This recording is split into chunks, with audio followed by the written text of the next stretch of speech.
जय जगन्नाथ। आपण मानू अनुरोध भिडटी जदि भल लगे ताले भिडटी को लाइक शेयर सब्सक्राइब करने।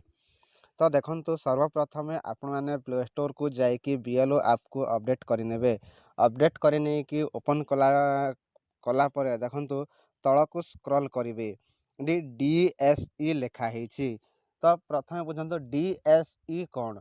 डीएसई रो फुल फॉर्म होची डेमोग्राफिक सिमिलर एंट्री अर्थात जड़े भोटर ना तार रिलेशन नेम तार बयस फोटो यही सबू ना गोटे बुथ भितर हो किंबा अलगा बुथ भितर हो किंबा अलगा कन्स्टिट्यूएंसी भितर हो समान थिबो सेटा होची डीएसई। तो यही डीएसई प्रत्येक बुथ रे गोटे दुईटा थाई पारे न भी थाई पारे।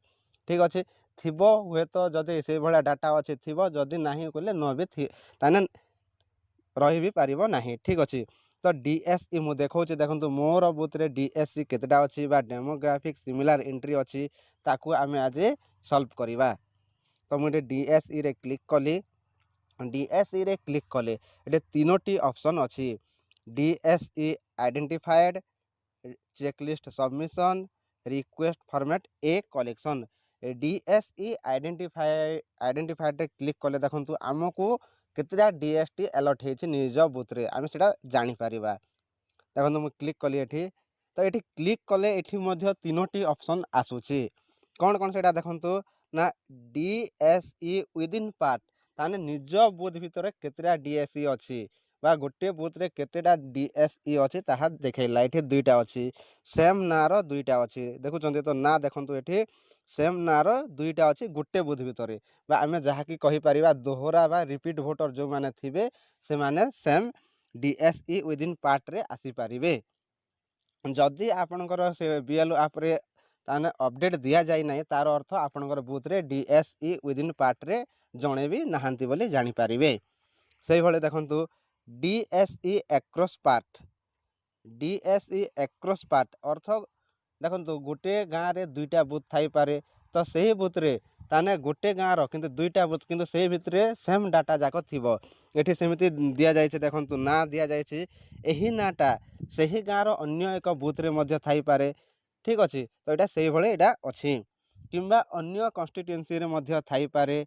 ठीक अछि किंबा बा गोटे कन्स्टिट्यूएंसी रो अदर आमे कहि पारे गोटे कन्स्टिट्यूएंसी रो अदर बुथ रे मध्य थाई पारिबो। ताले डीएसई एक्रॉस पार्ट माने आगे बुझंतु ना गोटे कन्स्टिट्यूएंसी हे पारे नचेत अदर कन्स्टिट्यूएंसी भितर मध्य थाई पारे सेम डाटा जड़े भोटर रो हुए तो निज कन्स्टिट्यूएंसी भितर हे पारे किंबा निज निर्वाचन मंडली भितर हे पारे अदर निर्वाचन मंडली भितर भी हे पारे किंबा अन्य जिलार निर्वाचन मंडली मध्य जड़े भोटर रही पारे दुईटा जगार से भाईटा आमर डीएसई एक्रॉस पार्ट रे रहिबे।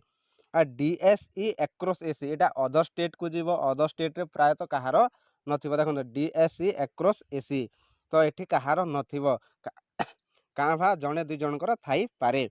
ठीक अच्छे तो यही डीएसई देखंतु यही गुड़ाक डाटा को ही आम को सॉल्व करने को पड़ो।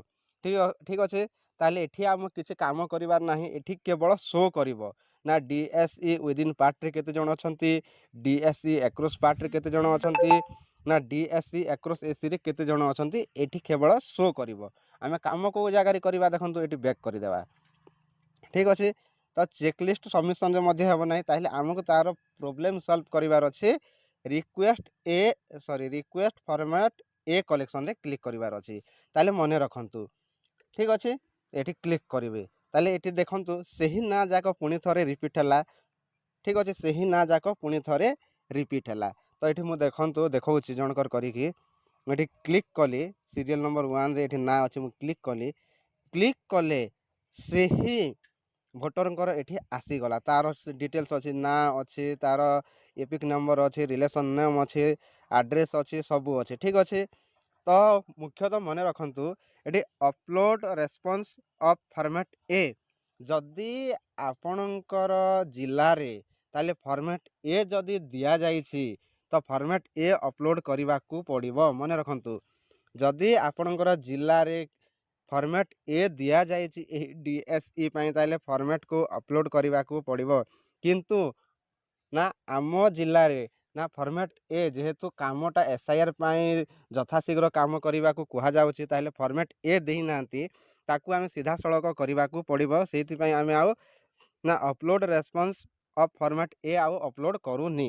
ଠିକ୍ ଅଛି, ତ ସିଧାସଳଖ ଆମେ ରିମାର୍କ ଦେଇକି ଆମେ ତାକୁ କରିବାକୁ ପଡ଼ିବ। ତାହେଲେ ମନେ ରଖନ୍ତୁ, ରିମାର୍କ ଯେତେବେଳେ ରିମାର୍କ ଦେବେ ଧ୍ୟାନ ଦେବେ। ରିମାର୍କରେ ନା ଓକେ ଲେଖନ୍ତୁ ନାହିଁ, ଭେରିଫାଏ ଲେଖନ୍ତୁ ନାହିଁ, ଏଗୁଡ଼ାକ ଲେଖନ୍ତୁ ନାହିଁ।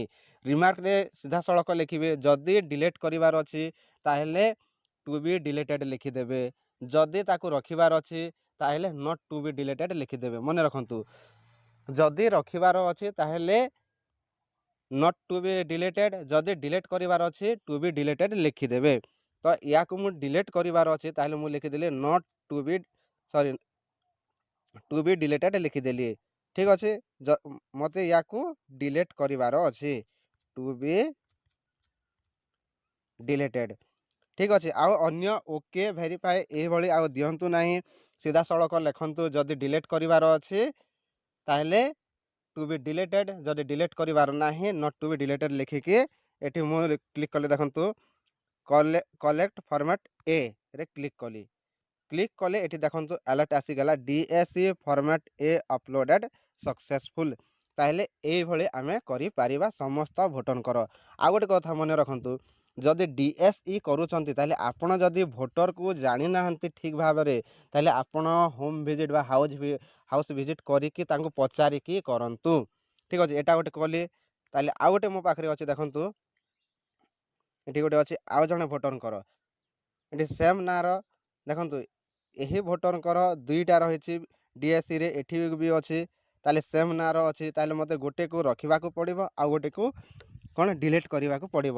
ତାହେଲେ ଏ ଜାଗାରେ କ'ଣ କରିବା, ଆମେ ଜଣକୁ ନା ଟୁ ବି ଡିଲିଟେଡ଼୍ କରିପାରିବା ଆଉ ଜଣକୁ ନଟ୍ ଟୁ ବି ଡିଲିଟେଡ଼୍ ଆମେ କରିକି ସବମିଟ୍ କରିପାରିବା। ତ ଏହିଭଳି ସମସ୍ତ ଗୋଟେ ବୁଥ୍ରେ ଯେତେ ବି ଆପଣଙ୍କୁ ଆଲର୍ଟ ହେଇଛି DSEରେ ସେଇଭଳି ସମସ୍ତଙ୍କର କରିପାରିବେ। ଠିକ୍ ଅଛି, ବୁଝିପାରିଲେ?